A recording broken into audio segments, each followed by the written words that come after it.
स्वागत आहे माझ्या यूट्यूब चॅनलमध्ये।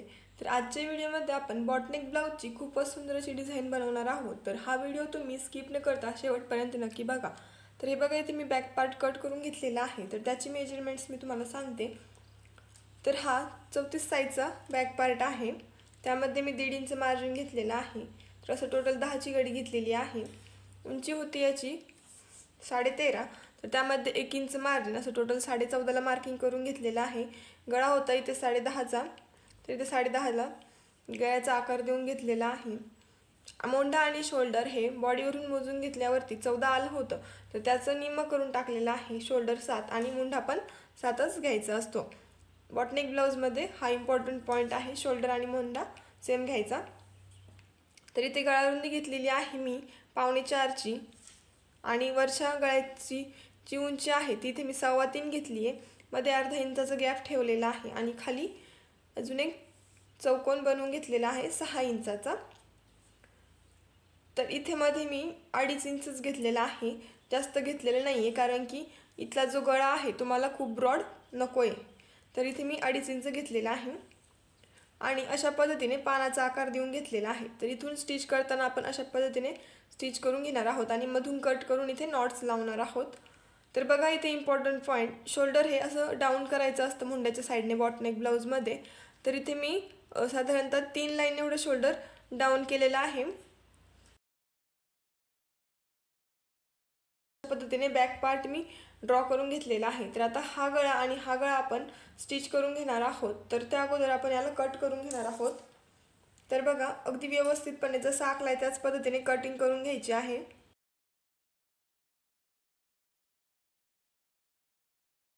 तर इथे मी 1/2 इंच एवढा गॅप ठेवलाय। स्टिच केल्याच्या नंतर आपण तो कट करून घेणार आहोत आणि हे डाऊन केलेलं शोल्डर पण आपण कट करणार आहोत। तर बघा, मग आता याला अशा पद्धतीने ओपन करायचे आणि सरळ पार्टवरती ठेवून ब्लाउज पीसच्या स्टिच करून घ्यायचं आहे।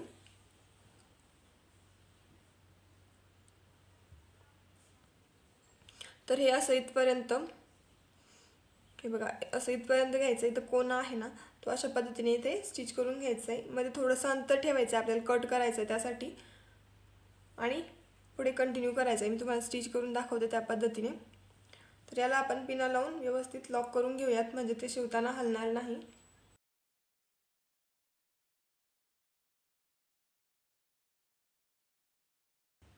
तर 1/2 इंच एवढं मार्जिन पकडत आपण इथपर्यंत असं स्टिच करून पुढे कंटिन्यू करणार आहोत।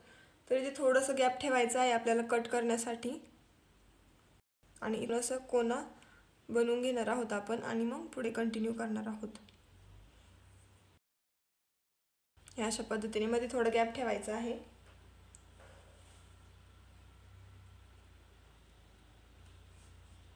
चला तर मग स्टिच करून घेऊयात।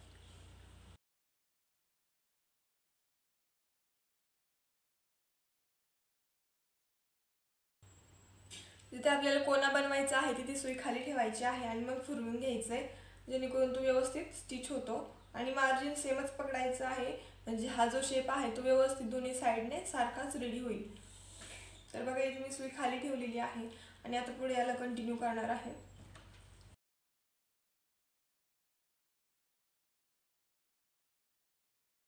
बघा, इथे पण कोना आहे, इथे पण सुई खाली ठेवायची आहे।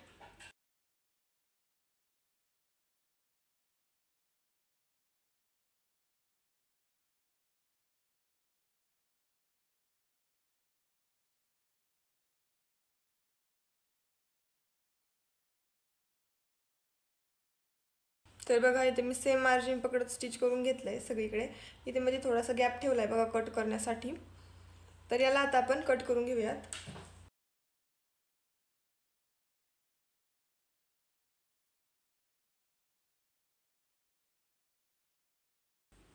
तर अगोदर आपण कमरेच्या साईडने पण शिलाई देऊन घेऊयात, मग हे कट करूयात।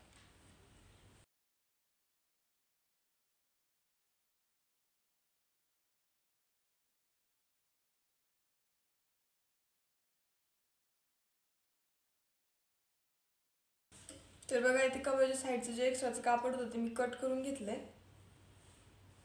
तर याला आता आपण मधून कट करूयात अशा पद्धतीने आणि पुढे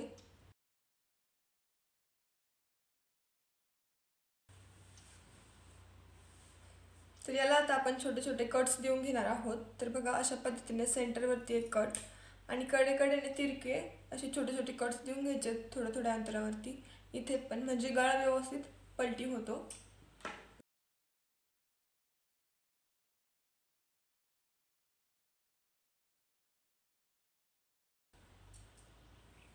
तर याला आता आपण पलटी करून घेणार आहोत। इथून अशा पद्धतीने हात घालून इकडून हे काढून घ्यायचं आहे, सरळ करून घ्यायचे।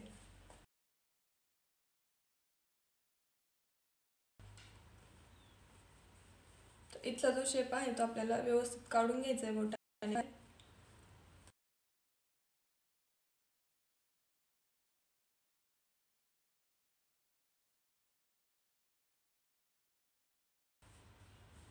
गळा आपला व्यवस्थित पलटी झालेला आहे। तर यावरती आता आपण दाबटीप देऊन घेणार आहोत। दाबटीप देताना काळजी घ्यायची आहे की अस्तरचं कापड बाहेर दिसू नये याची।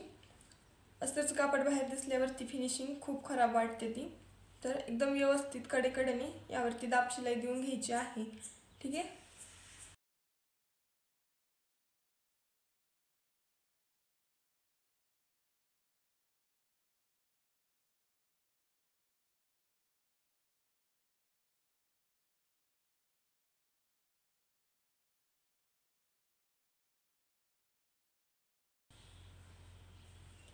तर बघा आपला एकदम परफेक्ट असा गळा इथे स्टिच करून झालेला आहे। तर यानंतर आपण कमरेच्या साईडने पण दाबटीप देऊन घेणार आहोत आणि हे जे आतमधलं एक्स्ट्राचं कापड आहे ते अस्त्रला जॉईंट करून कट करून घेणार आहोत, ब्लाउज पीसचं जे कापड आहे ते। तर याला मी जॉईंट करून कट करून घेते। तर बघा इथे मी जे एक्स्ट्राचं कापड होतं ते कट करून घेतलेलं आहे जॉईंट करून आणि कमरेच्या साईडने पण दाबटीप देऊन घेतलेली आहे। तर याला आता आपण टक्स टाकून घेणार आहोत। तर सेंटरमधून आडवा 4.5चा आणि उभा 4चा असं टक्स मी इथे टाकून घेणार आहे।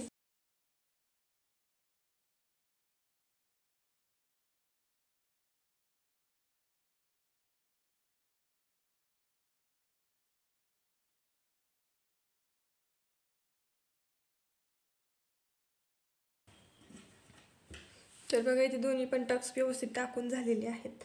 तर इथे नॉड लावायच्यात आणि यावरती आता लेस लावून घ्यायची आहे। ही लेस लावून घेणार आहे। तर बघा ही अशा पद्धतीने लावून घ्यायची आहे आणि जिथे कोण आहे तिथे व्यवस्थित प्लेट टाकायची। बघा हे असं आहे ना, तर हे असं इथे पुढे घेऊन इथं अशी प्लेट टाकून मग पुढे कंटिन्यू करायचं आहे, म्हणजे तो कोणा व्यवस्थित येतो। तर यावरती मी लेस आणि नॉट लावून घेते आता। तर बघा इथे मी नॉट्स लावून घेतल्यात आणि त्याला छोटे लटकन बनवून घेतलेत। तर याला आता आपण लेस लावून घेणार आहोत। तर लेस लावण्यासाठी इथे मी गोल्डन दोरा ओवून घेतलेला आहे। तर आता आपण याला लेस लावून घेऊयात।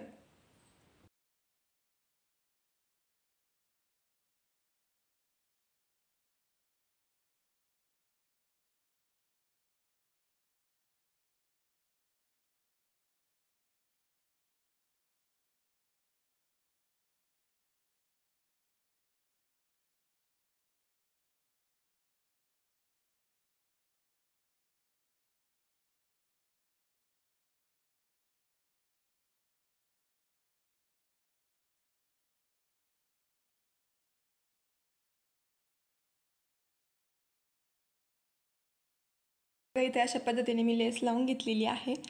तर खूपच सुंदर लुक आलेला आहे आपल्या गळ्याला। तर याचं लुक मी तुम्हाला जवळून दाखवते।